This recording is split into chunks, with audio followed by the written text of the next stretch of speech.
A poem. Right. It's called the Cyborg.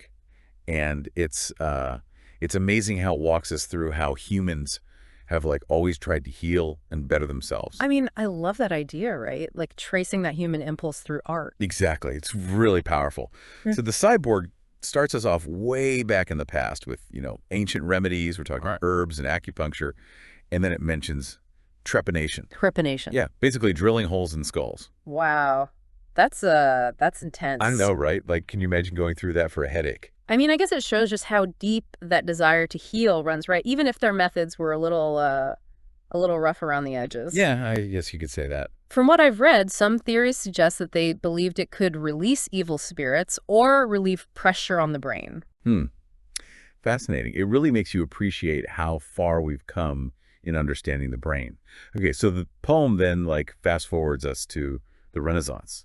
And this is where we start to see anatomy and pharmacy really taking shape. Oh, yeah, the Renaissance. Talk about a period of incredible discovery. I mean, think about Da Vinci, right? Oh, wow. Yeah. Not just an artist, but also dissecting bodies and making these incredibly detailed anatomical drawings. It's like art meets science in the most amazing way. It's amazing to think that those drawings were revolutionary at the time.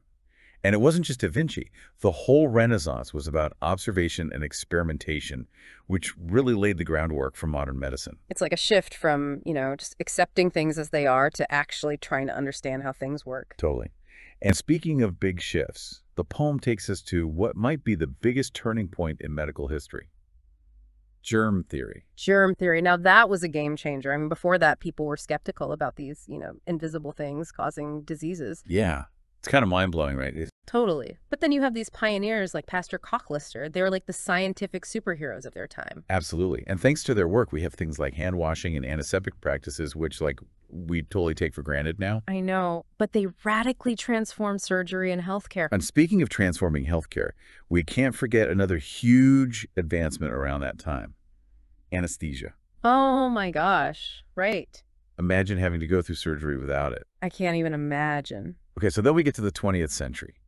And it's like medical innovation goes into hyperdrive. It's really incredible how much progress was packed into that one century. We're talking antibiotics, organ transplants, imaging technology that lets us see inside the body like never before. And it wasn't just the sheer number of discoveries, but the pace at which they were happening. It's breathtaking.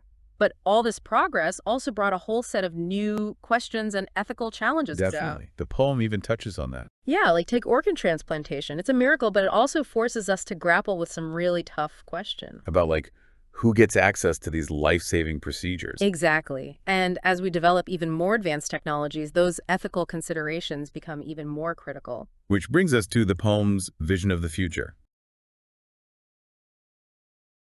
The cyborg era. Yeah. It's like science fiction coming to life. It is. We're talking gene editing, brain implants, tissue regeneration AI. It's like something straight out of a movie. But it's becoming our reality.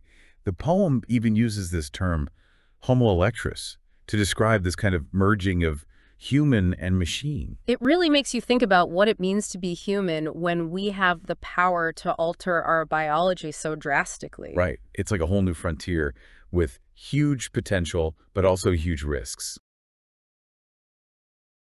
And I think that's the beauty of the cyborg. It doesn't shy away from those tough questions. Like the poem ends with this image of artificial general intelligence actually developing a conscience.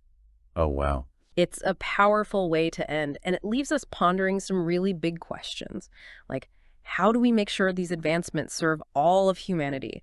What ethical lines do we need to draw as we go deeper into this uncharted territory? In a way, it's like we've come full circle, from trepanation to artificial intelligence. It is. That drive to heal and understand ourselves, it's woven through all of human history.